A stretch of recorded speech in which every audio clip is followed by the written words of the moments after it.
आज 17 मई से अधिक मास प्रारंभ हुआ है जो 15 जून तक चलेगा। इस 15 जून तक के अधिक मास में 5 चीजें अपने अंदर धारण करना है। पहले नंबर का, शिव जी को 1 लोटा जल सुबह से लेकर शाम तक के बीच में कभी भी चढ़ाना जरूर है। दूसरा, शंकर जी के मंदिर में या बेलपत्री के नीचे या तुलसी के क्यारे के पास में एक दीपक अवश्य लगाएं।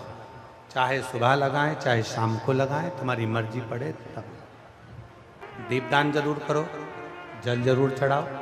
तीसरा, एक बेलपत्री को रख लें और उसी बेलपत्र को पहले दिन से लेकर 17 मई से लेकर अधिक मास के पहले दिन से लेकर अधिक मास के आखिरी दिन तक 15 जून तक एक ही बेलपत्र को एक कागज में या किताब में उसको रख लें।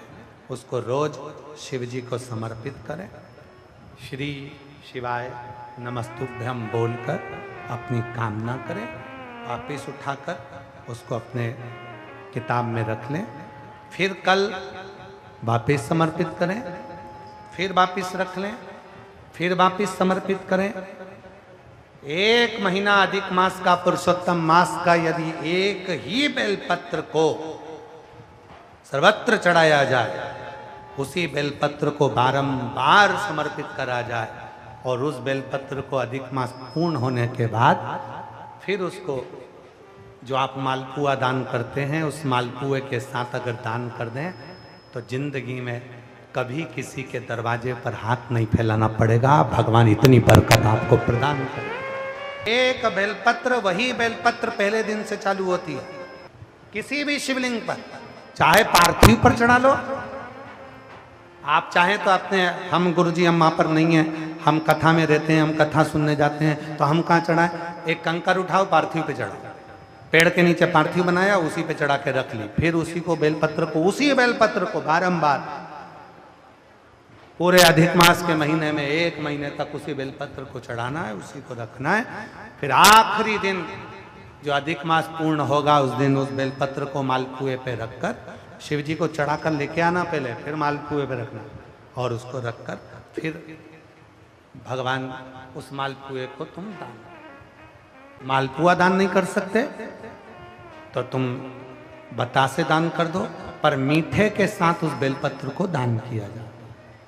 बतासा है, मिठाई है, कोई 33 कोई भी सामग्री 33 जो मीठी हो वो रखकर आप दे सकते। कभी किसी के दरवाजे पर कितनी भी मुसीबत आ जाए, कितना भी दुख आ जाए, कितनी भी तकलीफ आ जाए, कितना भी कष्ट आ जाए, कितना भी कष्ट आ जाए, आपको किसी के आगे हाथ नहीं फैलाना पड़ेंगे।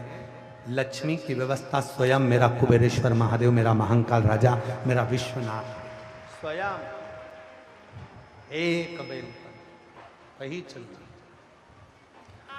5 चीजें करना है आपको।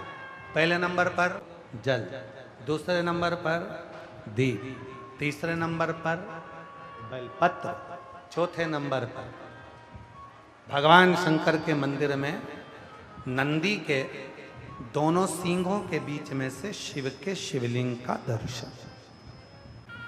नंदी के जो सींग है उन सींग के मध्य में से भगवान शंकर का दर्शन। क्यों?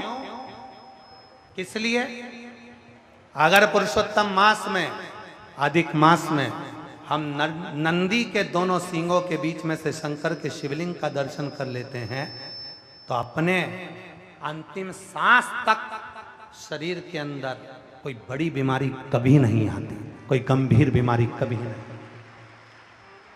क्योंकि ज्येष्ठा का अधिक आया है। ज्येष्ठा का जो अधिक होता है उसमें अगर सींग, दोनों सींगों के बीच में से शिव के शिवलिंग का दर्शन करिए, शरीर में कभी कोई बड़ी बीमारी, ऐसी बीमारी नहीं आएगी जिसका इलाज है ही नहीं। रोगी ने होकर, कष्ट भोग कर शरीर को नहीं त्याग। बहुत बड़ी बीमारी के साथ शरीर का त्याग नहीं करो। चौथा और 5वें नंबर पर भगवान शिव के मंदिर में, भगवान शंकर के मंदिर में या शिव कथा में या जहाँ हो वहाँ प्रदोष काल में, प्रदोष का समय, सूर्य डूबने का समय जब हो उस समय पर 5 बार 7 बार या तो पंचाक्षर मंत्र नमः शिवाय या षडाक्षर मंत्र ओम नमः शिवाय या श्री शिवाय नमस्तुभ्यम का जप। 5 बहुत, ये 5 अधिक मास में शंकर की 5 चीजें धारण कर लो। उसमें सबसे ज्यादा जरूरी जो है जल, दीप, बेलपत्र वही चढ़ाना, वही लेकर आना। कभी